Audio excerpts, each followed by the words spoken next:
before money, before writing, before law. Humans were already doing one thing: playing games. Not for fun. Not at first. Games were how ancient humans decided who eats, who leads, who dies, and who owns who. Some games were played with dice carved from bone. Some were played with a rubber ball, and the losing team was sacrificed to the gods. Some games weren't games at all. They were wars, disguised as entertainment, so the crowd wouldn't notice who was really in control. This is not a story about ancient fun. This is a story about how the earliest civilizations used play to build power. 3500 BC, Mesopotamia. Let's begin. Games weren't invented to pass time. They were invented to pass control, and the people who understood that first never lost. Part 1. The first game ever recorded. Start here. The oldest board game ever discovered is called the Royal Game of Ur, found in a royal tomb in modern-day Iraq. Dated to roughly 2600 BC. A wooden board, 7 pyramid-shaped dice, 20 squares. On the surface, a race game. Move your pieces, roll your dice, get to the end first. But here's what almost nobody tells you. This game was buried with kings, not toys, not decoration. Grave goods.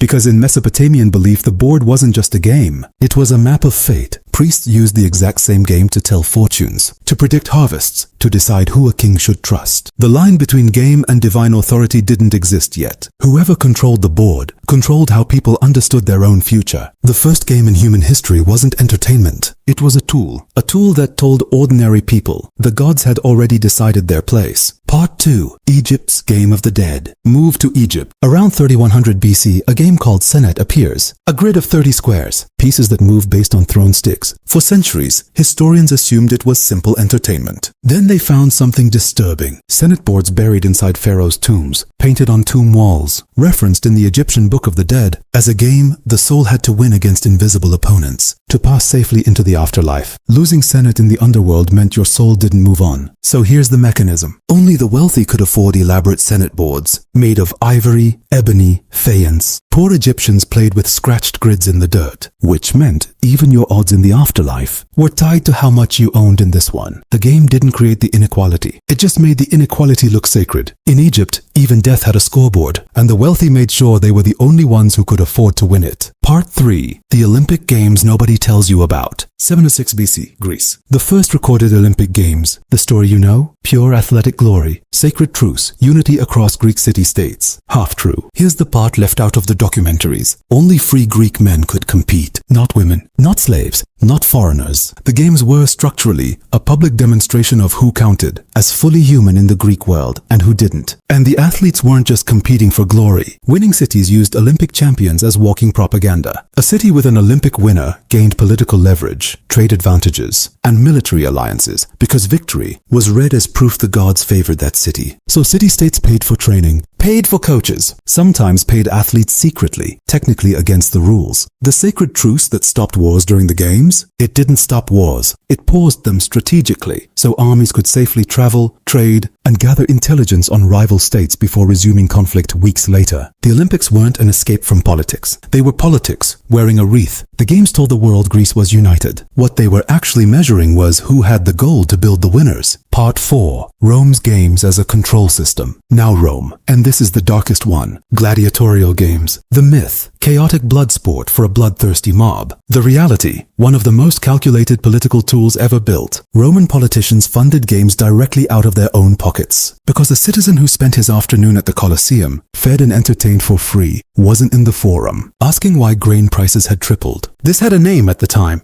Bread and circuses. Free food, free spectacle, in exchange for political silence. And the gladiators themselves mostly slaves, prisoners of war. Condemned criminals were a form of collateral. Wealthy Romans owned gladiator schools the way modern investors own sports franchises. A single successful gladiator could generate enormous betting revenue, sponsorship value, and public loyalty for his owner. The arena wasn't chaos. It was one of the most efficient wealth and attention extraction machines the ancient world ever built, run by the same men who ran the Senate. Rome didn't give people games because it loved them. It gave people games so they'd stop asking questions about everything else. Part 5. The game that ended in sacrifice. Cross the ocean now. Mesoamerica. The Mesoamerican ball game played by the Maya and later the Aztec is one of the oldest team sports in human history, dating back over 3,000 years. 2 teams, a solid rubber ball, no hands allowed, only hips, forearms, thighs. Sounds like sport. Here's what made it unlike anything else on this list. Ball courts were built next to temples because the game was considered a reenactment of a battle between life and death, told in Maya mythology, and in certain high-stakes ritual matches tied to war outcomes, royal succession or major ceremonies, the losing team, or in some cases, a single captive player was sacrificed to the gods after the match. Not always. Not every game, but often enough that every player stepping onto that court understood exactly what was at stake. This wasn't entertainment with consequences. This was theology with a scoreboard. In Mesoamerica, the game wasn't a break from real life. It was a rehearsal for it: life, death, war, all decided in front of a crowd. Part 6. The pattern across every civilization. Look at all 5 of these across 2,000 years and 2 different continents. Mesopotamia used a game to make fate look divine. Egypt used a game to make wealth look sacred. Greece used a game to make political propaganda look like unity. Rome used a game to make public silence look like entertainment. Mesoamerica used a game to make sacrifice look like sport. Every single ancient civilization independently arrived at the same discovery. If you control the game, you control what people believe is normal. Nobody questions the rules of a game. They just try to win within them, which is exactly why every ruling class in history has made sure they were the ones writing the rule book. Part 7. The ending. So what do the oldest games in human history actually teach us? Not that ancient people were simple. They weren't. They understood something modern people forget. A game is never just a game. It's a controlled environment. Someone designs the board. Someone sets the odds. Someone decides who's even allowed to play. The royal game of Ur is gone. The Colosseum is a ruin. The Mesoamerican ball courts are empty stone. But the mechanism never left. Every era builds new games, markets, elections, algorithms, leaderboards, and every era has people who play the game as it's shown to them, and a smaller number who stop and ask a different question. Who built this board? And why?